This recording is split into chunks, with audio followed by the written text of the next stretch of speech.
Meu nome é Bárbara Krause, sou jornalista e tenho um canal chamado Beijo Barbárie na internet. Vou estar mediando a mesa com vocês aqui hoje com a Leonor de Recondo, que é autora e música desses dois livros lindos, com capas de Luísa Zardo, publicados pela Fluminense, os dois traduzidos pelo Diego Grando. E eu vou passar a palavra agora para a Beatriz e para a Leonor para elas fazerem uma breve apresentação e aí eu já sigo com as perguntas. Então, boa noite para vocês também.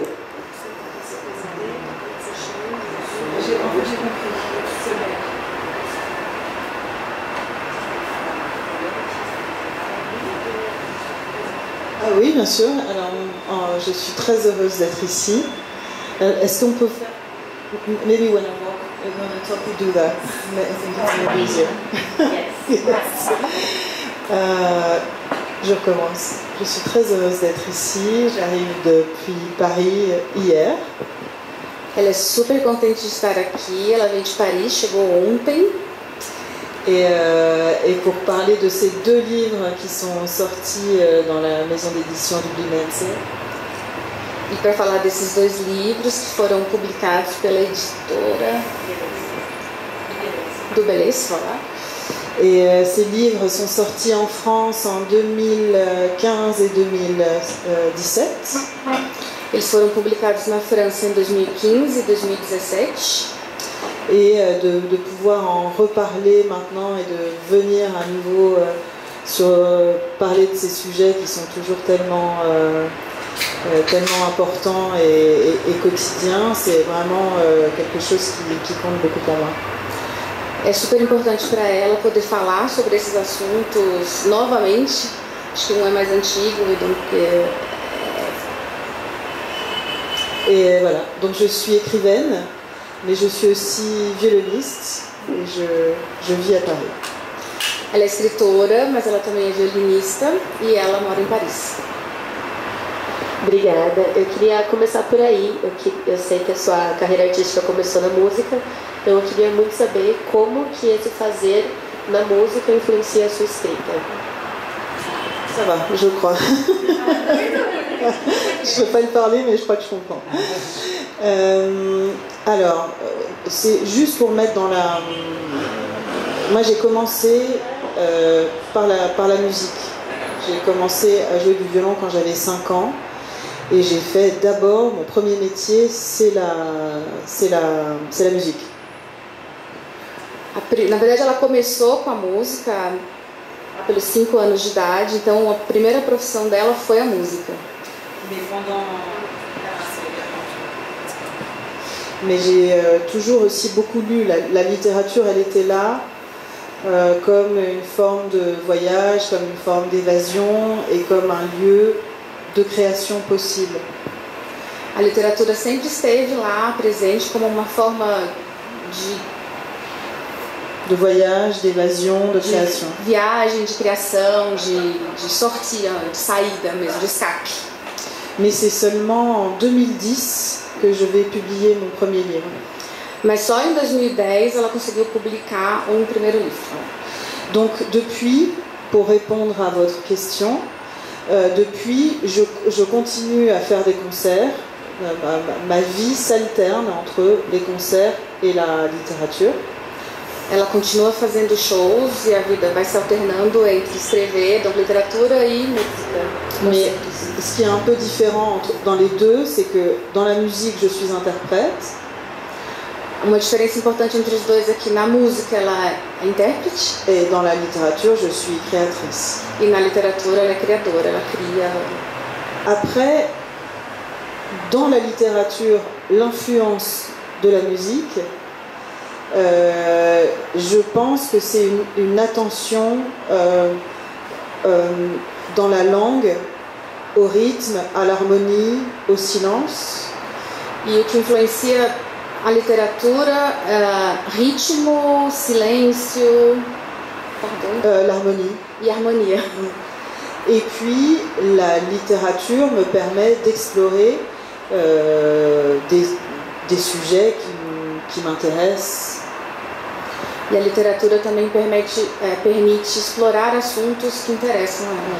Et en musique, moi je me suis spécialisée dans la musique baroque, donc dans la musique du XVIIe et XVIIIe siècle. E ela se especializou em música barroca do 17º e 18º séculos. Tá ligado? Tá. E eu percebo que nesses dois livros, pelo menos publicados no Brasil, a questão LGBT ela está em primeiro plano nas duas histórias. Então eu queria muito saber se isso foi algo intencional do seu projeto, se você pensou neles dois para explorar e por que você decidiu escolher esse caminho, se tivesse sido um projeto. Alors, oui, absolument.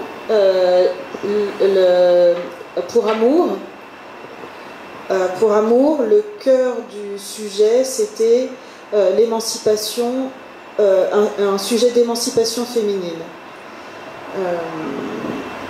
Falando do livro Amor, o coração do projeto foi emancipação feminina, um assunto que apareceu como contexto.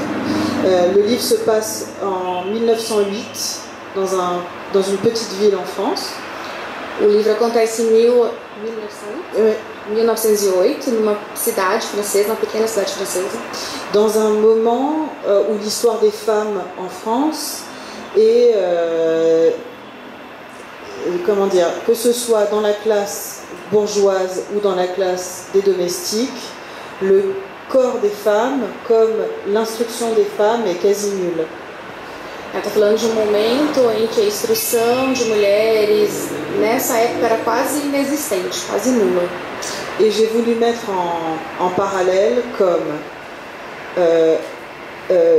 ne pas connaître son corps, l'instruction n'est pas seulement une instruction intellectuelle, et marche aussi avec l'instruction du corps et l'instruction sexuelle.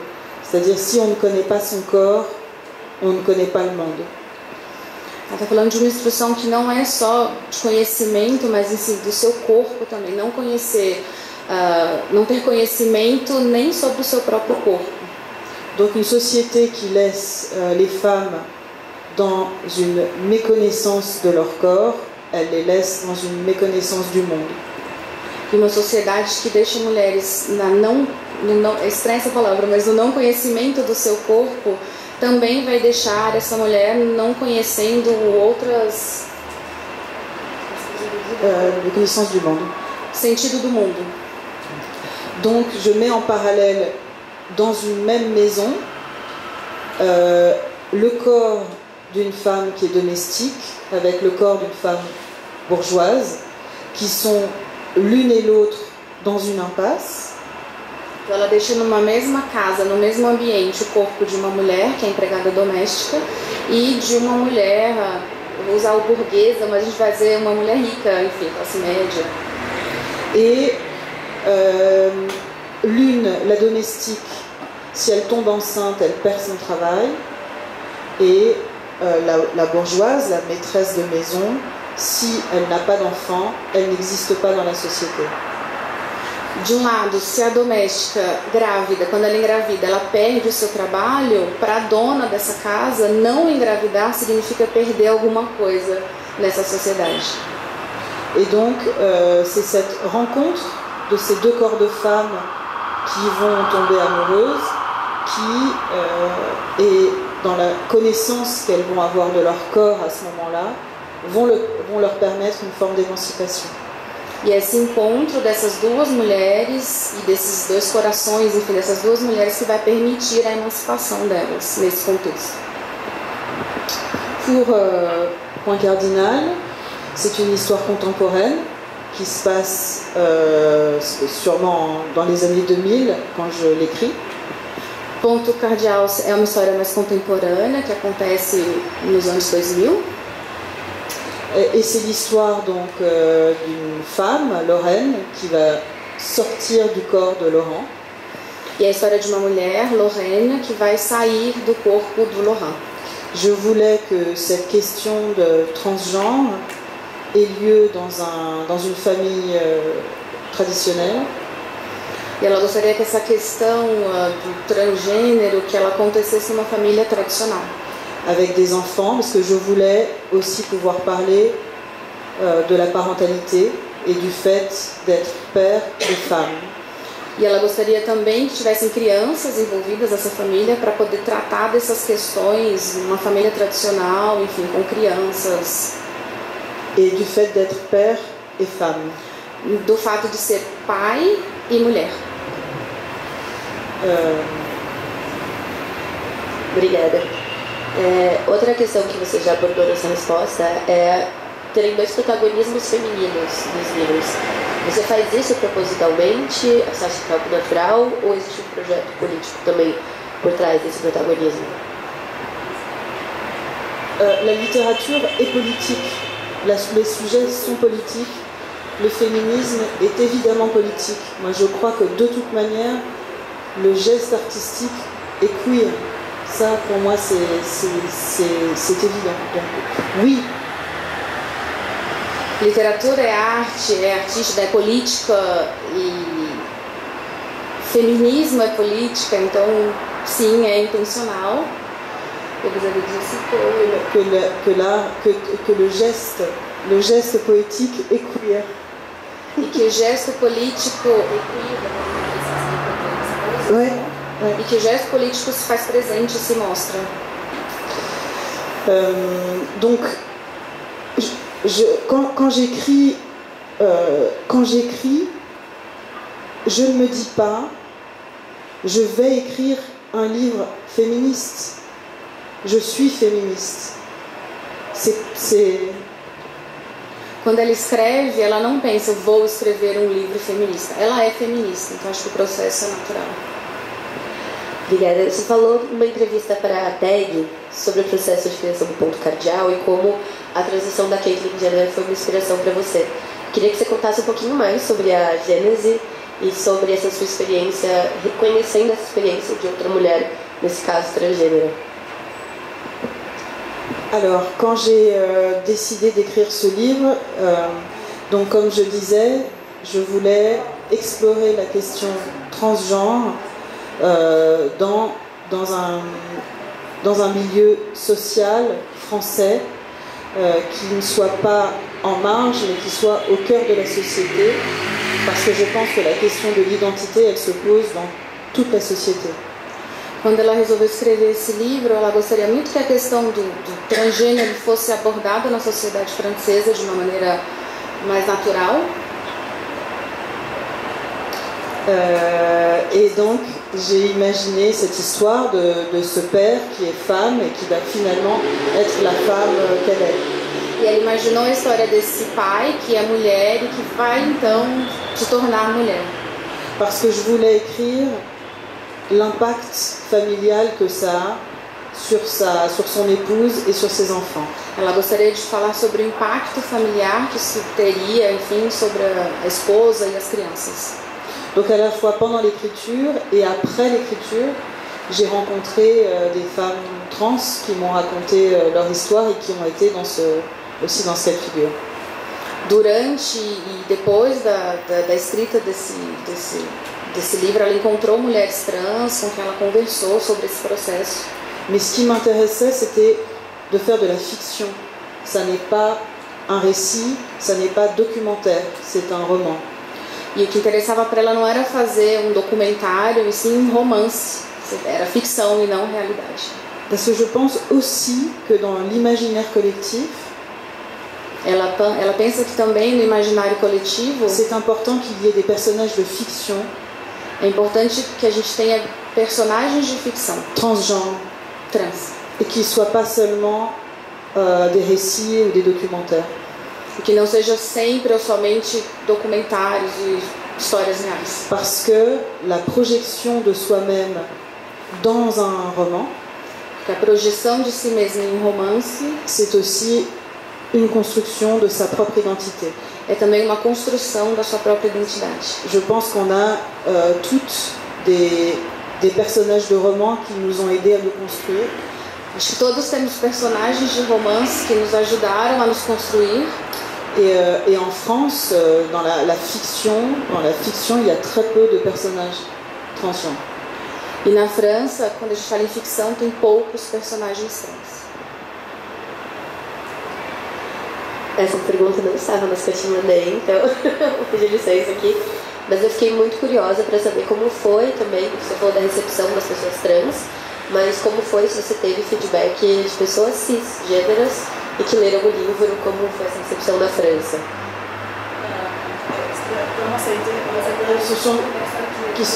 La réception 6. Ouais. Alors, moi j'ai vu que c'était, là pour ce livre, beaucoup une question de génération, pour ce qui est des cis.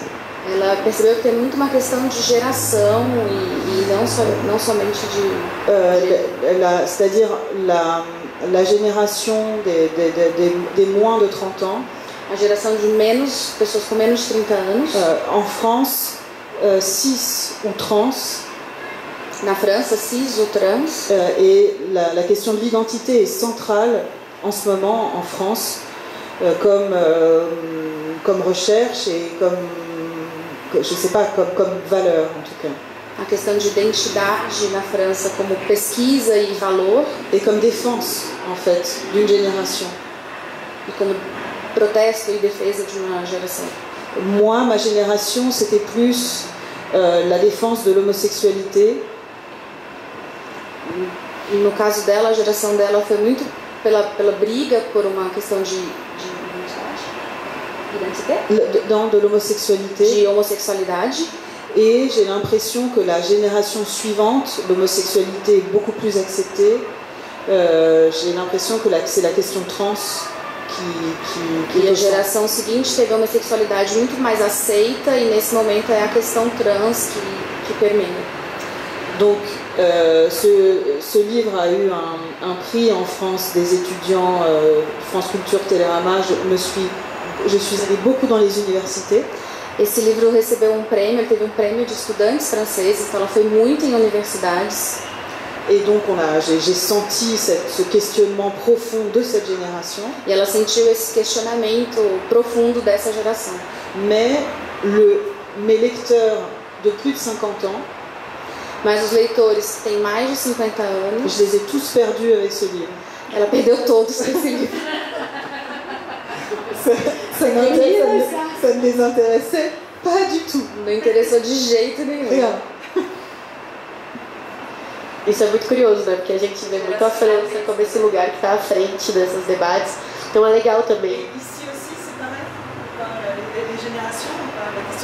Aqui é parecido a questão de geração. Gente, é geração que fala, tá certo? Minha geração, cadê? Génération dans ma tête, donc c'est pareil.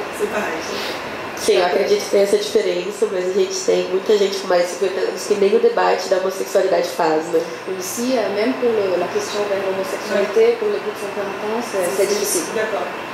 Alors en France, non, ça c'est quand même c'est réglé. Na França, pelo menos, isso é mais ok. Donc a questão de homossexualidade já é mais discutida. E uma coisa que eu acho curiosa nos dois livros é como eu vejo eles como opostos em muitas coisas. O Amores, ele é mais melancólico, ele é mais sobre uma relação com o outro, enquanto o Ponto Cardeal eu vejo ele como mais solar e como uma relação consigo próprio do personagem. Então eu queria saber se o sentimento enquanto escrevi Amores gerou uma necessidade de fazer um livro diferente, nesse sentido do astral mesmo, ou se você não pensou isso, não sentiu isso, se você já tinha feito essa relação entre eles. J'ai pas tout compris. Donc dans Amour, c'est quelque chose de plus mélancolique et de plus solaire dans Point Cardinal. Alors c'est vrai que d'abord j'ai écrit Amour et ensuite Point Cardinal. Primeiro escreveu Amor e depois Ponto Cardinal. Mais en écrivant Amour, j'avais pas du tout l'idée de Point Cardinal. Escrevendo Amor, ela não tinha ideia alguma do Ponto Cardinal. Par contre, je savais que je voulais écrire un roman contemporain. Mas ela sabia que ela gostaria de escrever romance contemporâneo. Ce que j'avais en fait jamais fait avant. J'ai écrit d'autres livres avant Amour en France et qui n'étaient jamais à l'époque contemporaine. Ela já tinha escrito outros livros na França, mas que não eram romances contemporâneos. Par contre, je crois que ce qui traverse mes livres, c'est la question du corps. Ponto importante para ela, que atravessa mesmo a questão do corpo. Et la question d'une forme de libération à chaque fois de mes personnages qui sont enfermés dans une situation. E também uma situação de liberação desses personagens que estão de alguma forma fechados em alguma situação. Donc ça je m'en rends compte maintenant en regardant en arrière, mais j'ai pas dû, c'est pas quelque chose que je me dis avant d'écrire un roman, je vais enfermer mon personnage, il va se libérer d'une manière ou d'une autre. Je me le dis maintenant en voyant les 8 romans que j'ai écrits. É uma coisa que ela percebe hoje, olhando em retrospecto, donc ela não pensava nisso quando ela escreveu esses livros. Uma coisa que aconteceu e hoje, olhando para trás, ela consegue perceber. Mais pour répondre plus précisément à votre question, Amour se passe dans une ville provinciale en France au début du XXe siècle. Respondendo mais precisamente à questão, Amour acontece numa cidade de interior, donc na França, au début du XXe siècle. Começo do século XX. Donc il y a quelque chose d'un peu, comment dire, oui, de mélancolique, mais aussi de très, d'un peu traditionnel, d'une manière d'être qui est très formelle. Tem pouco de melancolia assim, mas tem alguma coisa formal. Oui, avec le poids de la religion aussi. Por exemplo, quando ela fala de religião, o ponto de religião é mais formal. Où chaque personne dans cette maison a un rôle bien précis. Onde cada pessoa na casa tem papel muito preciso. Et je pense que mon style, parce que ça se passe à ce moment-là, est certainement influencé par la période sur laquelle j'écris. E o estilo dela, como se passa nesse contexto, nesse ambiente, foi influenciado por essa época, enfim, pelo contexto do livro. Alors que dans Point Cardinal, comme c'est contemporain, il y a certainement quelque chose de plus ouvert qui apparaît. Enquanto o ponto cardeal é mais contemporâneo, ele é mais aberto para... Et ce qui m'a intéressé dans Point Cardinal, c'est l'exploration du genre dans la langue. E o que interessou para ela foi a exploração do gênero na língua, na verdade, a partir da língua. Puisque en français, il n'y a pas de neutre, il n'y a que le féminin et le masculin. Em francês não tem gênero neutro, tem ou masculino ou feminino. Donc, une des questions de fond de Point Cardinal, c'est est-ce qu'une personne existe si la langue ne peut pas la définir? E uma das questões mais importantes do livro é: será que uma pessoa existe se a língua não consegue defini-la? Et comment je fais, quels outils j'utilise en tant qu'écrivaine pour pouvoir écrire cette transition et cette identité intérieure. E como, enquanto escritora, ela consegue escrever, falar dessa transição para o mundo exterior.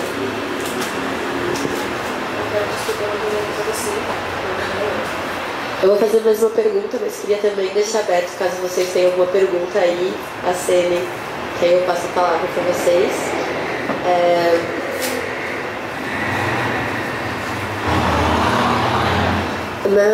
Como eu falei, né, o Amores tem essa melancolia, tem esse peso maior, acho até pela questão social que ele traz, e também tem cenas de violência, né, que eu acredito que tenham sido também difíceis de escrever.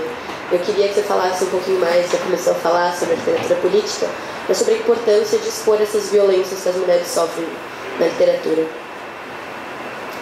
Oui, bien sûr, je voulais aussi dénoncer la violence faite au corps des femmes, qui existe encore, mais qui était à ce moment-là, en tout cas dans cette histoire, très forte.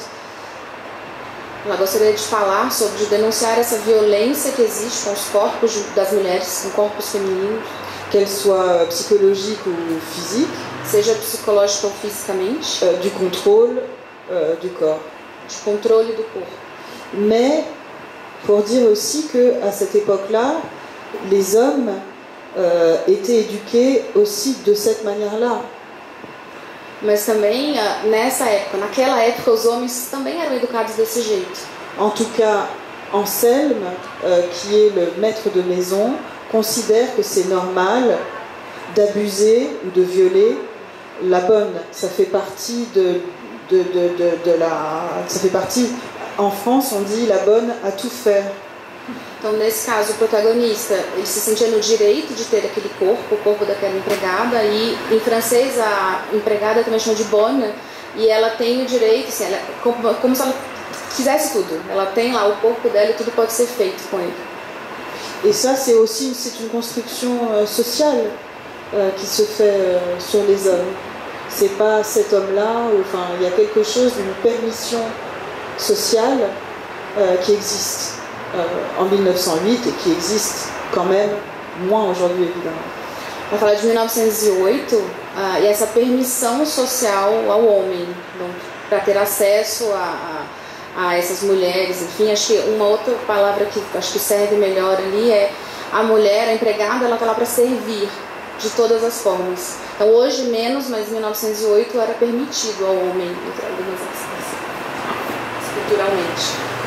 Alguma pergunta? Não, vocês estão tímidos, tudo bem, então vou continuar aqui. E uma coisa que também é interessante nos dois livros é como essas crianças, elas vão de alguma forma definir o destino dos adultos, né? No ponto cardeal, tanto a resistência quanto a passividade dos dois filhos, e no caso do Amores, como essa criança une as duas, né? A Vitória e a Celeste. Então eu queria saber como é para você escrever esses personagens infantis e a forma como eles impactam familiarmente no enredo. Oui, dans Point Cardinal, je voulais écrire deux personnages adolescents, les enfants, qui ont tous les deux une réaction tout à fait différente à la révélation du père. Ela gostaria de descrever duas crianças diferentes, não, crianças e adolescentes, que tivessem reações diferentes sobre a descoberta desse pai. Le fils qui perd son modèle, o filho que perde o seu modelo et qui se révolte, qui est très en colère contre son père, que se revolta e que tem muita raiva desse pai, et la fille qui ne perd pas un modèle, qui c'est peut-être moins compliqué pour elle d'accepter. E a filha que não perde um modelo, que possivelmente é menos complicado para ela aceitar a situação. Mais ce qui m'intéressait, c'était de voir comment dans une cellule familiale, quand la question de l'identité entre et quand il y a une remise en question d'un des protagonistes de la famille, tout le monde se remet en question. E o que ela gostaria de deixar, a mensagem dela é que numa célula familiar, como que essas questões aparecem quando uma pessoa é tocada, no caso do pai. Et dans Amour, le cœur du roman, c'est cet enfant qui va naître et qui finalement est la révélation de l'amour entre les deux femmes et la révélation du corps de ces femmes. C'est à travers le corps qui change de Céleste, à travers sa maternité à elle, qu'il va y avoir une forme d'explosion. Donc c'est l'enfance qui entre dans cette maison-là. No caso de Amor, é a criança que representa essa união dessas duas mulheres e que déclenche, qui permet. Que permite donc, a união dessas duas mulheres. Vou usar a gente por dizer a união entre essas duas mulheres. É muito curioso porque no caso do ponto cardeal você inverte a situação, né? Porque geralmente são os pais que descobrem a transição de um filho, né? Então a gente não pensa nesse modelo sendo perdido. Foi algo que eu achei muito bem explorado no livro. Gostei muito de acompanhar. E, bom, acho que as minhas... olha aí, vou passar o microfone, um minutinho. Eu gostaria de saber como é que foi a recepção especificamente do ponto cardeal na França, porque aqui no Brasil o livro chegou pela recomendação de um psicanalista, né, Contário Caligares. A gente recebe muitos interesses específicos de psicanalistas.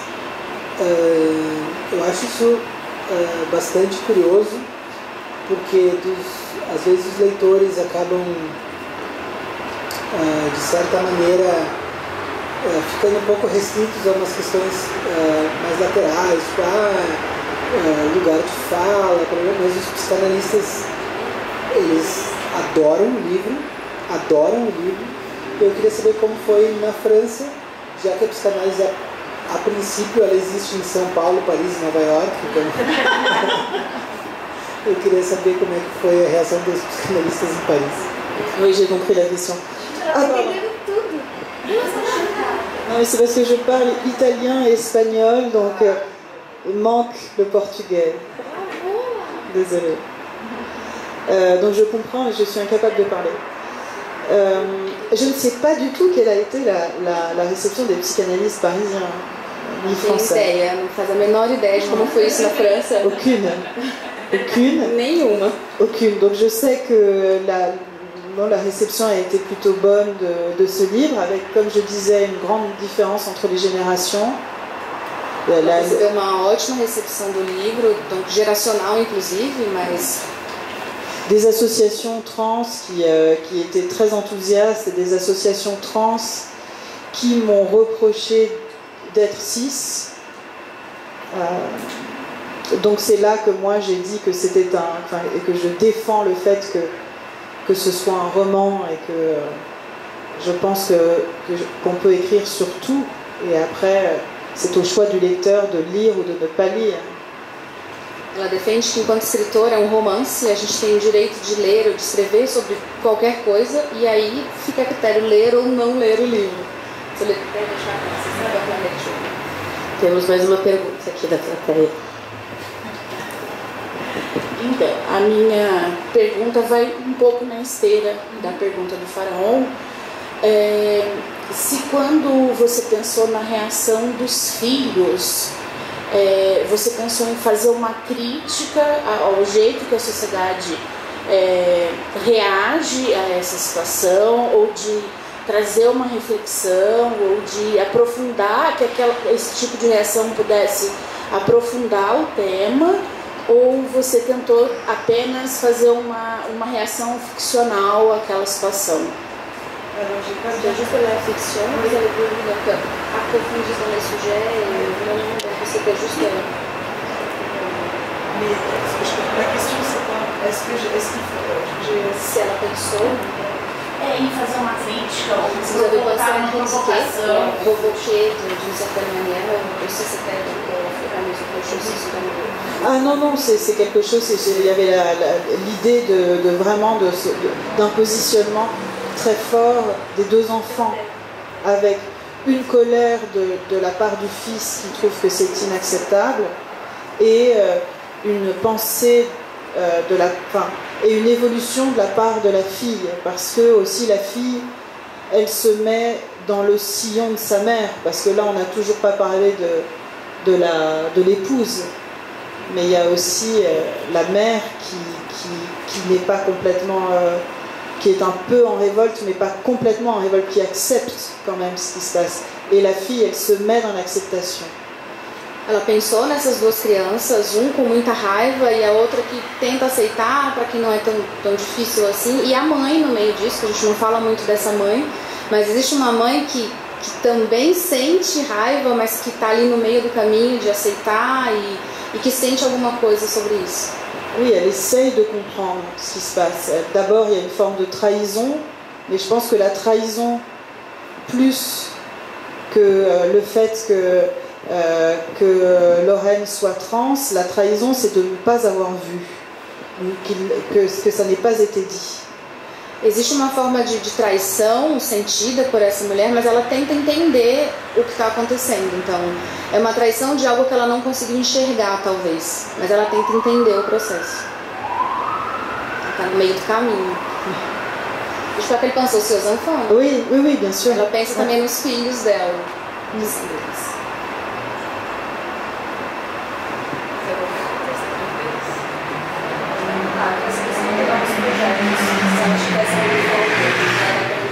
Ela está perguntando se você tem novos projetos já de escrita, se você pode falar um pouco sobre eles pra gente. Oui, alors depuis Point Cardinal, quelques romans sont sortis en France. Ela tem projeto sim, depois do Ponto Cardial alguns romances saíram ainda, foram publicados na França. Et là, en ce moment, je suis en train de terminer un roman qui se passe à Venise en 1700. Ela está terminando um romance agora que acontece em Veneza em 1700. Je suis déjà curieuse. Donc, je peux poser une question. Donc, on parle de... c'est un sujet délicat, donc vous avez dit que vous avez perdu vos publics. Donc, vous avez senti aussi vous avez eu des réactions négatives donc, de personnes qui n'ont pas aimé ou qui ont fait donc, de mouvements contre l'idée ou le projet. Desculpa, gente, eu perguntei para ela se ela sentiu reações negativas, porque é um assunto delicado, importante, necessário, mas delicado. E se, como ela disse que perdeu o público 50 mais depois desse romance, se ela teve críticas ou pessoas negativas mesmo nesse sentido. Preconceito, on peut parler de préjugés quand même. Oui, bien sûr. Alors, ce qui est étonnant, c'est que moi, je me suis emparée du sujet avec beaucoup d'innocence. Je ne pensais pas qu'il pouvait y avoir des réactions... Alors, oui, il y a eu des réactions fortes. Ela pensou nesse assunto com muita inocência, de uma maneira muito inocente, mas teve assim, reações muito fortes. Alors, comme je disais, d'une certaine génération que ça n'intéressait pas, mais ça, il n'y a pas eu de révolte, ils n'ont juste pas acheté le livre. Essa geração não teve revolta, mas eles simplesmente não compraram o livro, não leram, eu imagino. Non, voilà, ils n'ont pas lu, ils ont décidé que ça ne les intéressait pas. Après... Oui. C'est intéressant. Eles decidiram que não era interessante para eles. Oui. Décider, ça c'est intéressant. Oui, je pense que évidemment les sujets des livres impactent l'achat.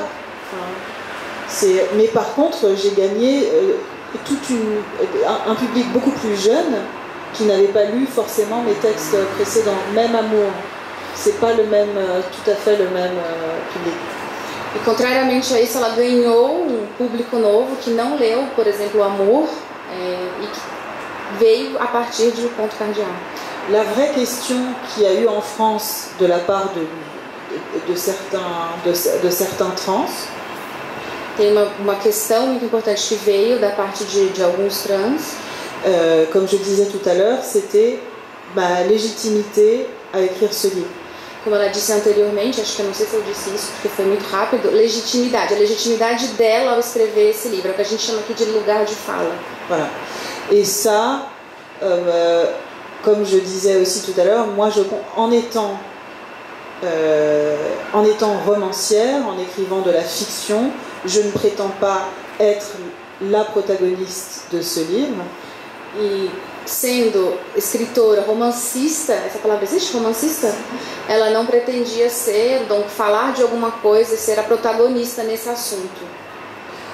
Je pense même que faire entrer ces sujets de société à travers la fiction et pas seulement le documentaire. E ela pensa que fazer esse assunto acontecer ou entrar na sociedade de uma forma ficcional e não documentária, c'est une autre manière d'en parler et c'est aussi en parler. É uma outra forma de falar, mas é também falar. Donc, voilà. É isso. Eu acho interessante você falar isso, porque muitas autoras trans, travestis aqui no Brasil têm essa opinião também. A gente também só tem coisas documentais sobre a comunidade e a importância também de ter narrativas que não sejam só sobre a violência, né, sobre outras possibilidades desse espaço trans-travesti. Mas eu queria te perguntar, quando você fecha, né, o contrato para traduzir seus livros para outro país, se você imagina como vai ser nessa realidade diferente, nessa nova sociedade, a recepção, já que tanto a sexualidade quanto a identidade de gênero são temas tabus em alguns lugares. Elle me demande si je présage de la réception des livres au moment où je les écris dehors. Oui. Non, moi je pense que pour être un bon écrivain et même un artiste en général, il ne faut pas penser à ça, sinon c'est de l'autocensure à un certain moment. Ela pensa que para ser uma boa escritora, um bom artista geral, a gente não pode pensar nesses assuntos porque é autocensura. C'est un risque à prendre et il faut prendre ce risque. É um risco a ser tomado e a gente tem que tomar esse risco. Donc je n'ai pas du tout pensé à ça en fait, pas du tout, ni en France ni à l'étranger. Et je pense que, comme je disais, autant que mon geste d'écrire est libre, comme celui de lire est libre et donc de ne pas lire si on n'a pas envie. Mais la liberté d'expression, c'est quand même la base de nos... Enfin, en tout cas, il faut défendre comme la base de nos sociétés. A escrita é livre, o fato de ler também é livre, e não ler é livre, é uma escolha, e eu acho que isso não pode ser proibido, enfim, a gente pode escolher ler ou não. E que a liberdade de expressão c'est la base de nos... E que a liberdade de expressão é a base. Enfin, qu'il faut défendre la liberté d'expression comme la base de nos sociétés. A gente tem que defender a liberdade de expressão como a base da nossa sociedade. E aí acho que um pouco para fechar, se ninguém vai tiver uma pergunta, puxando o que você falou, você acha então que ao escrever você é mais vulnerável do que como uma intérprete da música? Oui, parce que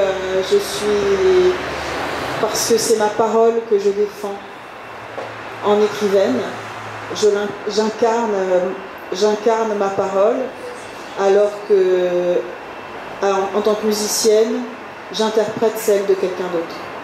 Ela disse que sim, enquanto escritora, é a palavra dela que ela encarna, é ela que está ali na frente, enquanto música, intérprete, ela interpreta palavras de outras pessoas, o trabalho de outras pessoas. Muito obrigada, Leonardo. Eu vou pedir para você, então, a gente vai pegar autógrafos com você agora. Fiquem aqui também para esse momento. Gente, alguma dúvida aqui do português? Estou aquecida, a gente pode começar. On peut commencer maintenant.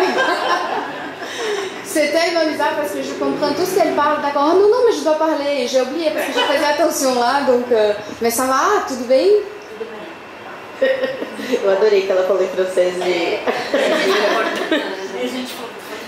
Tá tudo bem. Obrigada. Obrigada.